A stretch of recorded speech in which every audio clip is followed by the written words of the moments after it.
घेऊन शिजार ताजा ताजा दादा ताजा ताजा चिकना चिकना म्हावरा माझा घेऊन शिजार ताजा ताजा दादा ताजा ताजा चिकना चिकना म्हावरा माझा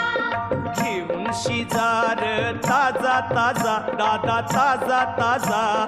चिकना चिकना म्हावरा माझा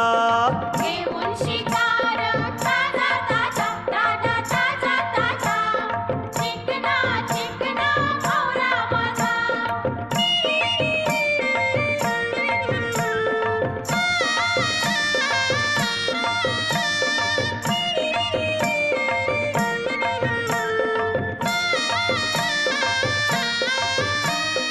विश्वास ठेवर सांगतय नक्की याचे फुरती कोंबरी फिकी